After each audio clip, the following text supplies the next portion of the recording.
Shocking, isn't it? Hello people, Zap20 here. Welcome back to Disturbed. We are going to load our game. I forgot to save. Oh, maybe it's because I died. Alright, let's go back into the game. We'll skip this, we'll go back to where we were since the last episode. So give me a minute to the crops. Alright, so this is where I wanted to try something. I wanted to try the follow the trail in the grass this time. Let's see where this goes. Ooh, a sword! So tall. You follow the subtle trail in the grass. You stumble upon what looks like a grave. Oh, it's a grave.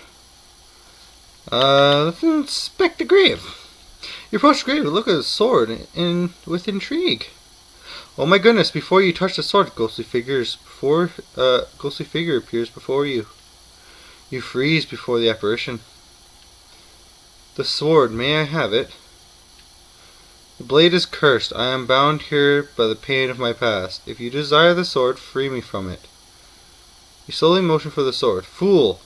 Only something as pure essence can free me. A rare hope, like a flower found in the darkness.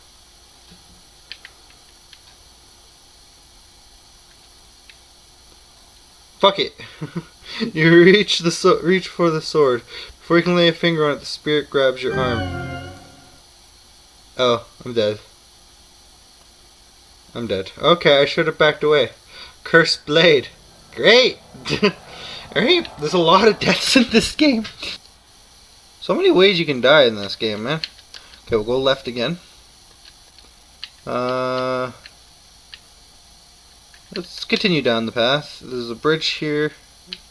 The well, so we're going to continue on. Ooh! Grass and grain found on the wheels of Almar several times a year. You come here to trade goods from the farm. You discover the plague that has spread on your farm. From your farm, it's also spread all the way here. The path before you is overrun with the blight. Continue across. You come a long way, and you don't desire to turn back now. You march forward into the tainted soil. Before you realize what happened, you sink completely under the soil. Darkness consumes you and your lungs struggle for air. Your body burns in pain and you suffocate and die. Yeah, I can tell. Continue on. Pause and see that there's a lake nearby. The trail continues on to your right. Let's inspect the lake. You step near the lake and look down into it. Resting underwater, an orb of some sort sitting on the bottom of the lake. Something strange about it, as if it was calling out to you. Fuck it. Dive in. I've already died a lot. Close your eyes and dive into the lake. You open your eyes and you see a stone sitting before you. You start make your way towards it. Then a large fish comes in your view. You quickly notice that its mouth is stretched open. You try to leave for the surface, but the fish catches up to you. You quickly find yourself helpless before the creature. Close your eyes as the giant fish rips your body apart with its teeth. You die a very painful death. Your adventure ends here. I don't need a fishing permit. Continue along the trail. Ooh, it looks like Stonehenge. Faint trail comes to an end. There's a collection of stone pillars down the hill. Beyond the hill is a large field of grass. Expect the stone pillars. Stand before large stones arranged in the shape of a circle. In the center is a stone with appears to be some sort of slot or hole. No doubt about it, something is meant to be placed there. Seeing that you can't do anything, you head back. Faint trail becomes okay. Explore the field. You find yourself gazing over the tall grass fields, hills rolling off in the distance. A unicorn! As if a trick on your eyes, a unicorn ran across the field. Just appears out of sight before you can do anything. Surely the unique powers of a unicorn can help you with your quest, but there is clearly something wrong. If there was only some way to charm it. Right this time. You reach the end of the pathway. In the distance is a tower looking over the area. The gates A gate secures passage to the area of the wall around the property. Also of interest, there is a tree that has the hole carved into it. Inspect the tree. You approach the tree, you notice the hole is big enough to fit your hand in it. You look something shiny in the hole, as if it were metal. You're feeling around in your hand. You find 3 knobs on it. One on the right, one in the center in the middle, and one on the left. Press the knobs. Press the middle knob. Press the left knob. Press the right knob. Knobs lock in place. You wait for a moment, but nothing happens. Must be some sort of combination. Okay, so I need a combination for that. Oh, there's a lot to this game, and I didn't know. I just thought you just go when you die. You go when you die. Go to the gate. Oh, hey! Enter! Standing before your tower, the heart begins to sink. There's no doubt the birthplace of the spreading plague. The fountain before you, statues on your right and left.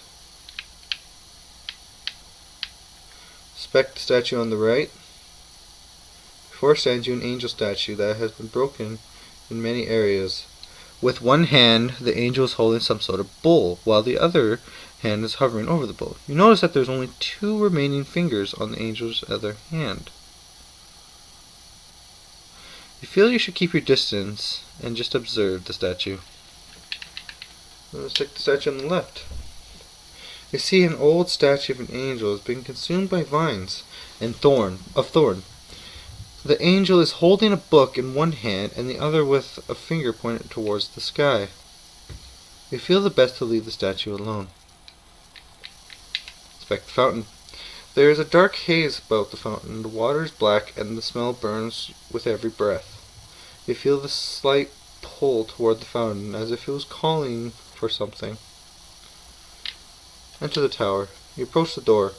As you reach the doorknob, an invisible barrier stops you. Must be some sort of magic. Exit the gated area. Go back toward the split path. Okay, we'll start from the beginning. So I feel like I'm forgetting some things. There's a few things I noticed that I need to do. Perhaps it's up to you. You made up your mind, you're going to do something about it. Okay, so let's continue down the path. Inspect wagon. Continue on your way. Inspect the shack. Open door. Help yourself in. Alright. Open trap door. Go downward.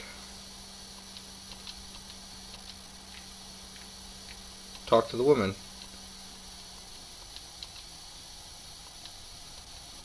Mercy on me. Decline. I will not. No, don't go. With nothing else to interact, you should make your way upstairs.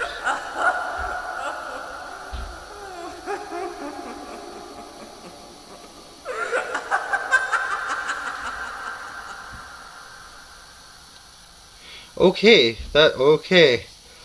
Oh, okay, that caused chills. That caused a lot of chills. Oh boy. After all that has happened, take a moment to rest. Inspect the tree.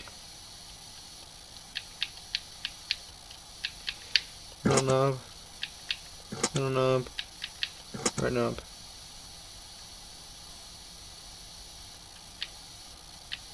Left knob. Right knob. Right knob. Oh, I did it! Everything goes dark, you sink below the surface. The hole above seals up, trapping you underground. Oh my goodness, I'm somewhere. Okay. We'll save it here. Save it here in the empty slot Q3. Okay, return. Alright, we made some progress. This is going to be an extra long episode. We made some progress. You find yourself with no evident way out but the path before you into the darkness. Your only choice is to move forward.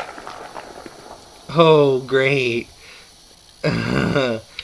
Let's go right.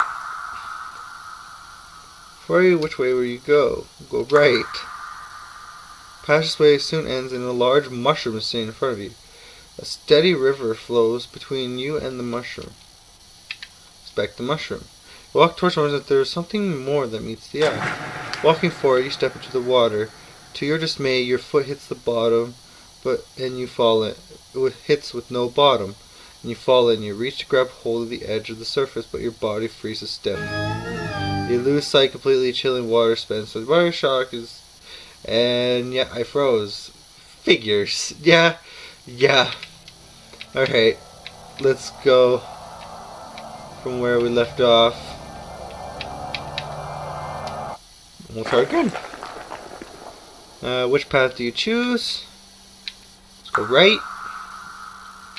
Go left. Continue down. Okay. I'll go right. Ooh, a ship. As you make your way forward, you discover a large cavern. An old-looking ship rests against the edge of the lake, with debris scattered about the surrounding area. Inspect the ship, or go back. Inspect the ship. You cautiously walk down toward the ship. The air chilling you, and you fear it. Won't be a good idea to stay too long. Possibly discovering something that might help you drives you to explore. You climb aboard the ship. You take a moment to observe the surroundings at your own welcome trickle of water brushing against the wood of the ship. You move around, you see there's footsteps. Feels like you can hear the wood crack under your feet. The ship has been left here for quite some time. You explore on the deck of the ship. Nothing but your sounding footsteps bounce off the structure of the ship. From one room to another, you come to discover the kitchen. Although there is nothing unique about it, you feel you should take a moment to inspect it. Inspect the drawers. You pull up pull one out after another, finding that they could have been emptied. Dust spreads about the air as you disturb their rest. Checking underneath, you discover a rusty knife resting on the floor. You find that there is plenty of hardened rat droppings dotting the edge of the wall. Take the knife in hopes that you might be able to defend yourself with it. That's handy. That's actually really handy. Inspect the oven. Last pot resting in a dusty stove. You gaze downward, open the oven, nothing fills the chamber. Close the oven door. Alright, move on. Continue your lonely tour of the ship, only to find that there is nothing of use or value. You make your way back to the deck and decide to continue on your search. Again, you find nothing empty in the rooms and left to continue dark solitude. You discover a door with fancy markings on the one. Perhaps it is where the captain resided. You discover the room of the captain. Unlike the other parts of the ship, everything seems to have been left alone in this room. Before you rests an old wooden desk with papers, assumed belongings of the captain. There's a small bed near the corner of the room, and chairs in the other. You have the feeling deep down that you shouldn't take anything other than the lamp and the other objects. There is a small stack of papers, contrast to old paper itself. Across the desk, you begin to inspect the papers resting on the desk. Stack of papers. Peering over the pages of this collective pile of documents, you realize that most of these are personal notes and journal entries. You pick a few to begin to read. Day 7. The voyage has gone quite smooth, as begin our second week away from home. The spirits of the men are high, and we anticipate discovery of new lands that lie beyond our documented knowledge. It has been my dream to accomplish something world-changing. Together we move forward with full of hearts and unbreakable spirits. Day 66. It has been just over 2 months out at sea, and we have yet to discover anything new. We have suffered through many storms and sickness as plagued the ship recently.